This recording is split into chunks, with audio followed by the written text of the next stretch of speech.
expected points, clean sheet odds, captaincy, and if you have him, should you triple captain Erling Haaland? This video has got all the information you need to know ahead of Game Week 2.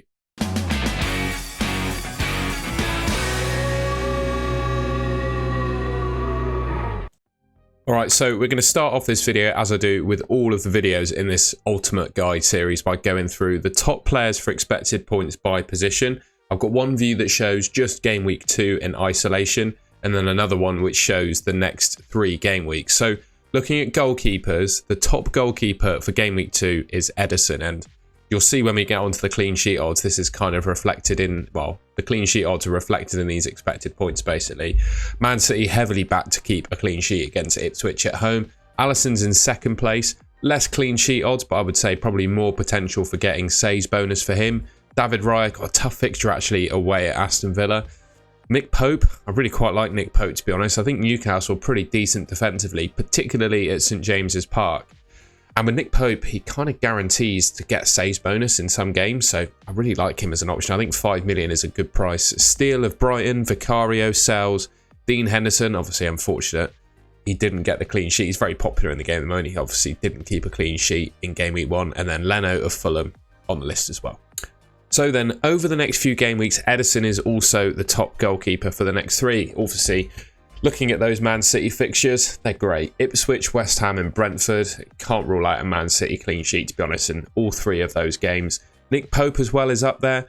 I guess Game Week 3 is a tough fixture against Tottenham. He's expected, I guess, to get some saves in that one. And of course, in St James's Park, like I said, Newcastle were fairly strong defensively. Bournemouth, they could keep a clean sheet there. Same with Wolves. He's right up there. David Raya, I'd say 2 of those games are pretty tough. Aston Villa away, Tottenham away. Even Brighton could cause them some problems. Alisson, I think combination of clean sheets in Game Weeks 2 and 4, and then I guess he gets decent saves bonus. You'd like to think Man United take some shots against him where he can make some saves. Steele, Onana, Sanchez, who does look to be the Chelsea #1 under Enzo. I wouldn't bank my house on it just yet. I definitely think that he's probably the first choice Chelsea keeper now. Dean Henderson, Sells and Leno round off your top keepers for the next 3. Alright, then next up we've got defenders. Trent Alexander-Arnold is the top defender for expected points for Game Week 2. 6.2. Brentford at home obviously offers good clean sheet potential, as well of course as probably being the best attacking defender in the league, let's be honest. I really do quite like Rico Lewis as well. I think this is the season where Man City will see a changing of the guard at that right back position. I feel like Kyle Walker didn't have his strongest season last year. He's getting on, he's aging a bit. I think Rico Lewis could start to replace him as that first choice right back for Man City. Obviously, I guess Walker's going to be eased back in a little bit considering, he got to the final of the Euro, so he came back late. But he performed really well against Chelsea, did Lewis, and I think he probably starts against Ipswich as well. Looking at the other 4.5 million defenders that other people have, for example, Quansah, maybe a move from someone like Quansah to Rico Lewis could be a potentially good idea. I think you're kind of moving from one potential benching problem to another, but Lewis against Ipswich I think could be really good. And also, the way that Man City lined up, traditionally we would have thought that Guardiola would have been that sort of inverted attacking fullback, but he was kind of the left side of a back 3 in possession, and Rico Lewis was the one that was more advanced and playing that kind of, Cancelo Guardiola role. So it does mean that Guardiola is going to be a bit more defensive when Lewis is in the team as well. And 4.5 million for, that inverted fullback position playing for Man City, I think is really, really good. Guardiola, Akanji, Ruben Diaz up there for expected points as well. Like I said, I think Man City heavily back to keep a clean sheet. Likewise, Liverpool as well. And then the 2 I'd say most attacking Arsenal defenders, Zinchenko and Gabriel. 4.4 expected points. They do have Aston Villa away, but I guess with just how good the Arsenal defence is, they could conceivably keep a clean sheet against anyone. So over the next 3, the arrangement, I guess, of teams isn't so different from the top goalkeepers. You've got Trent as the #1, Lewis, Guardiola, Akanji, Ruben Diaz as, 2, 3, 4 and 5. I'd say that's probably the first choice Man City back 4, but again, you can't really bet on who's going to play. I'd say Guardiola's probably the most nailed on that list, to be honest. Andy Robertson, Livramento, Zinchenko, Gabriel and Virgil van Dijk are the other top defenders. Alright, on to the midfielders then. No surprise really to see Mo Salah as #1. The Drafthound expected points data have him really, really high. 9.1 expected points against Brentford. As the week goes on, and I'll show these stats again updated on my deadline stream on Saturday morning, so things might evolve as the week goes on, but he had 9.1 expected points is pretty crazy. Obviously had a really good game against Ipswich with a goal and assist, looked back to his absolute, not that he wasn't at his best last season, but just looks to be the Mo Salah that we know and love, even under a new manager. Saka obviously did the same, to be honest, as Salah did in Game Week 1, goal and assist, although he does have Aston Villa away, which is, I'd say, a tougher fixture than Brentford at home. Diogo Jota, Szoboszlai up there as well. Liverpool being heavily favoured at the moment by the Drafthound expected points data. I think just because they put up such a convincing performance, I would say, against Ipswich. De Bruyne is up there. I do like De Bruyne as an option. I spoke about him in my buy and avoid video. I think with Alvarez going, Bob being injured, it's really good thing for De Bruyne's minutes. And he did have a good game, I think, against Chelsea. Luis Diaz is up there as well. He's not the most exciting, I would say, but he's just going to play, I think, at left wing for Liverpool. He's probably the best player that they have in that position, and he doesn't necessarily get all the goals and assists, but his all-round aggression off the ball, on the ball as well. He's really good at beating a man and getting a cross in, etc., just creating space and opportunities. I think he's going to play most of the games for Liverpool, but I'm just not sure I'd pick him in FPL. I think Jota and Salah are better, basically, for attacking returns at least. Bernardo Silva, Cole Palmer, and Heung-min Son are the other top midfielders. All right, then over the next 3 game weeks, we've got Mo Salah as number 1. He's way out in front of all the other midfielders. Brentford, Man United, Nottingham Forest is his next 3. I mean, conceivably, he could score in all of those games. I think Brentford, Man United, games he could score in. Same with Forest, right? Like I said, they could score in all 3. Saka, yes, he's got a couple of tough fixtures in there, but Tottenham are not the best team defensively. Neither are really Aston Villa. Brighton neither, so he could well score in all 3 of those games as well. Diogo Jota, Szoboszlai, De Bruyne, Cole Palmer, Luis Diaz, Onana of Villa. Given, I think, the small sample size of data, the fact obviously he scored in Game Week 1, I think you'll see some players kind of blown out of proportion a little bit just with the small amount of data that Drafthound, the expected points algorithm, is actually working with. And you've got Bernardo Silva and Odegaard as your other top midfielders for the next 3. Right, on to the forwards then. No surprise really to see Erling Haaland at number 1. Kai Havertz, who, to be honest, I completely overlooked him in the preseason, and I'm struggling to see why. Because he was really good in Game Week 1. Obviously got the goal. Yeah, he looks like a good option. Although I would say with those 3 relatively tough fixtures that Arsenal have coming up, I'm not massively regretting not owning him, but he could still show up in all those games. Definitely looks like he's the first choice number 9 for Arsenal right now. Danny Welbeck's up there, obviously scored in Game Week 1. I think I was seeing goal scorers in Game Week 1 are kind of being boosted up in the Drafthound expected points algorithms. Chris Wood, obviously a goal in Game Week 1, and he's got Southampton away as his fixture in Game Week 2. Very decent fixture. Isaac is how you pronounce it. Bournemouth away, I think, is a good fixture. 4.4 expected points for him.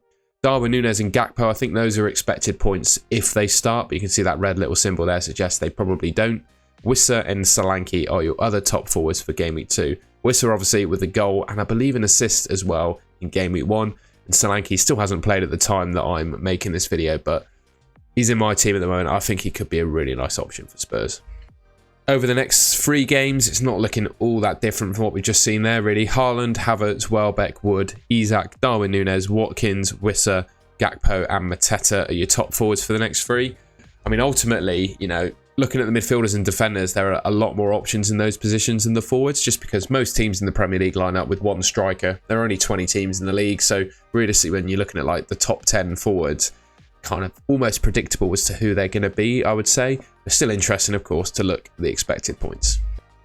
All right then, so I just wanted to look at the clean sheet odds as well. Usually when looking at clean sheet odds, I like to look at clean sheet odds to basically help me decide which defenders I should start based on, most people will probably have a 4.5 million defender on their bench that they could rotate, for example. It's useful, I think, to look at the clean sheet odds to understand who you're going to start each game week.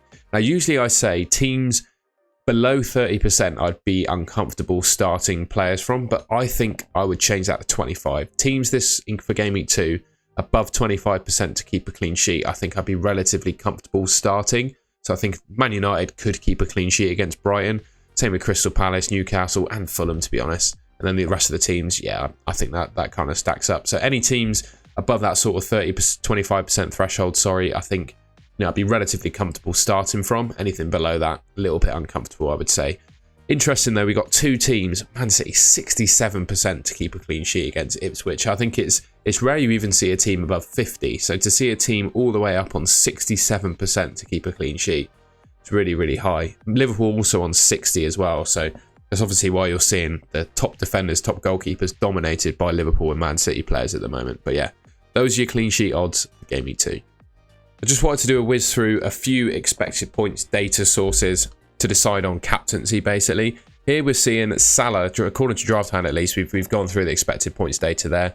I've not updated these since the Man City game, actually. Haaland isn't on 6.4, we'll just get back. He's actually on 7.2 for Game Week 2, but that's still less than Salah. So Salah is 9.1 expected points against Brentford, according to Drafthound. FPL Review has Haaland leading, 9.6 expected points for him. That's one of the highest expected points figures I think I've ever seen for a player on a single game week. Ipswich, I don't think they're all that good defensively. They looked okay against Liverpool, but obviously conceded a couple of goals and didn't manage to get a goal past them. I think Haaland could do really well in that one. And then also the Fantasy Football Hub expected points data has Haaland number 1 as well. 8.5 compared to Salah's 8.1. So I think captaincy-wise, if you have Haaland, I think he's the best captain. But based on the data we're seeing now, I wouldn't be too uncomfortable if I had to captain Salah because I didn't own Haaland. Couple more things that I wanted to go through then. I spoke and said that Haaland is the best captain. I also think it's a really opportune time to play the triple captain if you own him. I think there are some pros and cons, of course, of doing that. And I thought I'd talk about it on here a little bit. So, pros. He's facing a newly promoted team at home. He got through the Chelsea game unscathed. He's not injured. He's fit. He traditionally plays better at home as well, and that Ipswich fixture is at home. He's fit and he's ready to go. You know, if you save that triple captain chip to later on in the season, maybe you want to use it on Haaland. You can't guarantee, you know, he's going to be fit and starting when it comes round to that. You just can't. So that's, I would say, a pro of using it now. You know he's fit and he's ready to go. He probably plays 90 minutes as well, given they haven't signed a new replacement for Alvarez, etc., etc. The triple captainship for me as well might just be biased and based on my experience, but it always tends to be disappointing. And sometimes just getting it out of the way and using it could be a way to go. And I think that opportunity is there in Game Week 2. I don't think we're going to really see any double game weeks this season. Ben Crellin kind of hinted towards that in pre-season. Obviously, no one can predict exactly what's going to happen, but he basically said that it's going to be mostly single game weeks. There will be some blanks, but likely, it's just not going to work where there's going to be double game weeks. Although I did say if there's blanks, how does that work where there's no double game weeks? We'll see. But I do distinctly remember Ben Crellin saying that there doesn't look like there'll be many doubles. And even if there is a double game week, maybe you could use the bench boost instead of the triple captain, right? And also, there are a lot of people that I've seen that don't actually have Erling Haaland in their team, and that won't be the case, I think, for the rest of the season. I think after his goal against Chelsea, his ownership's going to go up, and it's going to continue to go up across the season. I don't think we'll see many people selling Haaland.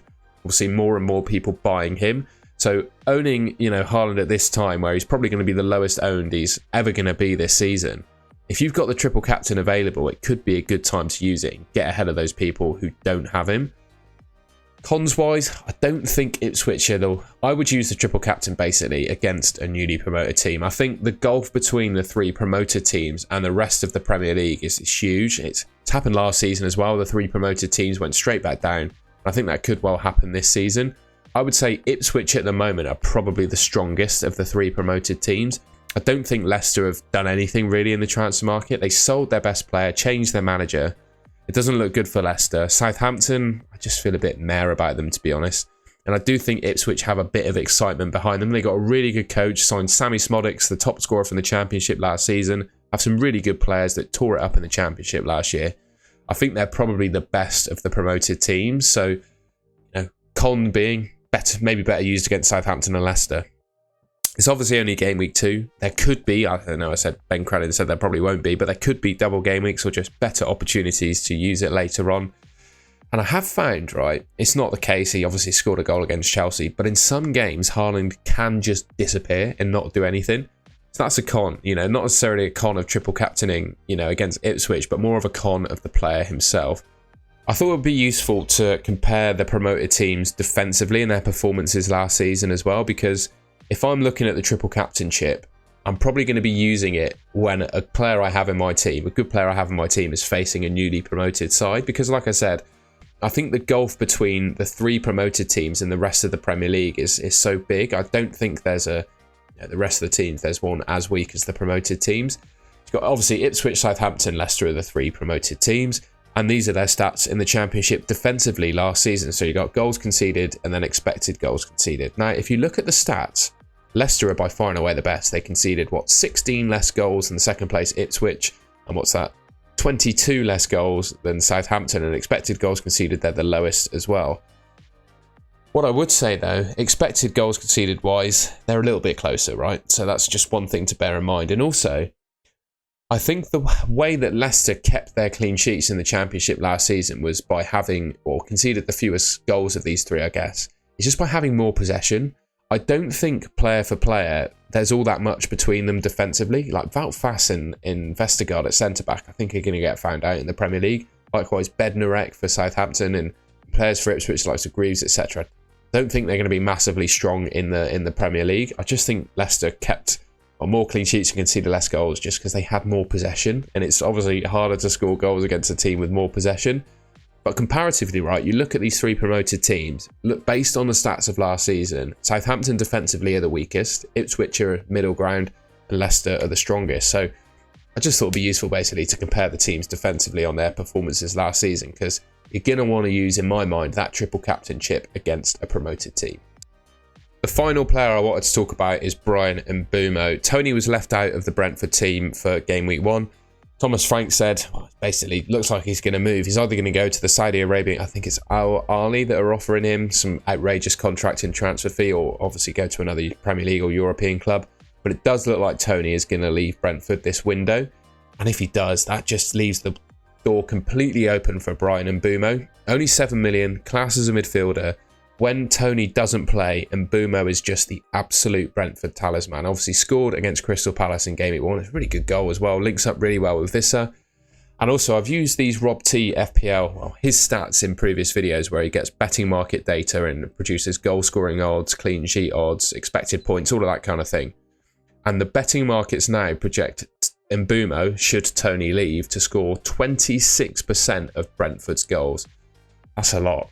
I think they scored 56 goals in the Premier League last season. So if he gets 26% of a similar number, say 15-ish goals, and then also gets a load of assists as well, because that's the kind of player he is, I think that makes him a really attractive option. Say he gets 15 goals, 10 assists, 25 attacking returns for a 7 million midfielder.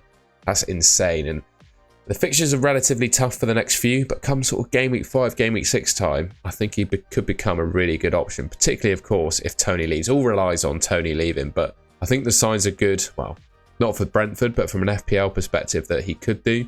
And also, they beat Crystal Palace without Tony. Crystal Palace being one of the stronger teams in the league. So it's no mean feat beating them, and doing it without Tony, who you would normally consider their talisman. Obviously partly down to Mbeumo, but it proves that Tony, isn't essential to Brentford. He could be sold, and it just makes Brian Mbeumo a really attractive prospect. All right, and that's the end of the video. I hope you enjoyed it. If you did, please leave me a like rating. Let me know in the comments what you thought of some of that expected points data, and Brian Mbeumo and some of the other stuff I mentioned. If you found the video useful, I'd really appreciate it, again, if you could leave me a like rating. And yeah, if you want to see more content from me, you can subscribe to the Golden Goal channel. It should be just there on your screen. Thank you very much for watching, and I will catch you in my next video.